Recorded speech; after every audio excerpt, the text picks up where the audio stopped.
Today we're going to be doing a review of a bottle that I have been so wanting on my shelf. This is Old Forester King Ranch. Let's get into it.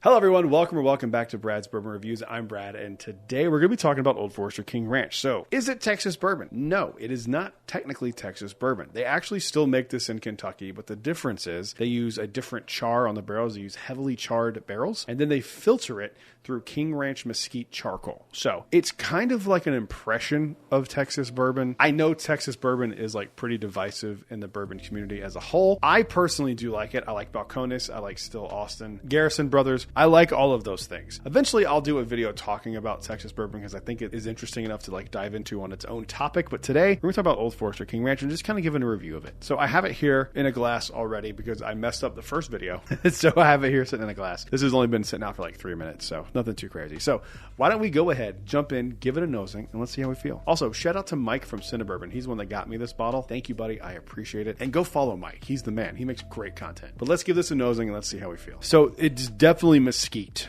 And it to me, like on the nose, it's kind of trying to do an impression of Texas bourbon. We'll talk about this more when we do our Texas bourbon video. But there's like a burnt honey nose, and then there's like a berry note that I pick up. And I don't know what that is. It's like, it has to be the type of char that's on the barrel because I pick up the same exact note in Jack Daniel's 10-year batch 2, and that's not. Well, those are both charcoal filtered. So maybe it's a charcoal filtering note. I don't know. It smells good. And then there's like an underlining chlorinated pool water note. It sounds like a bad thing, but it's not. It kind of smells nice, actually. It's no bizarre to say. But that burnt honey note is like the majority of what I pick up. And I've never had burnt honey before. This is what I would imagine burnt honey would smell like. I love Old Forester. Old Forester is one of my favorite distilleries. They make incredible stuff. And to me, this is no exception. I have already had this before. Spoiler, I've opened it. You can see there's a little bit of missing out of it. I wanted to try it when I first got it. It's a little floral, too. Maybe that's what I'm thinking when I say the chlorinated pool of water. My brain doesn't work that great. All right, let's give this thing a mouthing and let's see how we feel.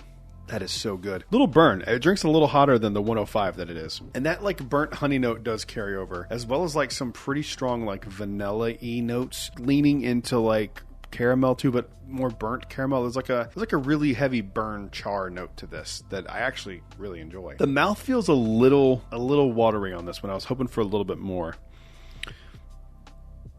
But yeah, burnt honey is like the only thing that I can think of when I try this. Palate is not as good for sure as the nose. The nose is way better. I like this. I don't love it. I'm kind of struggling here on what to give it. Everything that I get on the palate is like burnt ish. Like it's like a burnt honeysuckle, burnt honey, burnt caramel. Relax, reel it back a little bit. Texas whiskey to me is like bold flavors. This is like a bold flavor that they kind of muted with watering it down, but with like even like Balcones, like some of their lower proof stuff, or even Still Austin, their lower proof stuff, still packs a lot of that flavor. This is like they're trying to emulate that flavor profile and not doing it very, very well. It is not bad though. But I don't think this is something that everyone would like. I think this would be pretty divisive for people, to be perfectly honest with you. So for me, if I'm giving this a scale on a 1 to 10, I do like it, but I think it's better than is it better than middle of the road? I don't know. I don't know if it's better than middle of the road. It's middle of the road Texas bourbon at the very least. So I'm going to give it a 6.1. I think is a fair score for this. Comment down below. Let me know what you think about King Ranch. Have you ever tried it? What do you think about Texas bourbon in general? And let me know if you like my idea for doing a Texas bourbon video.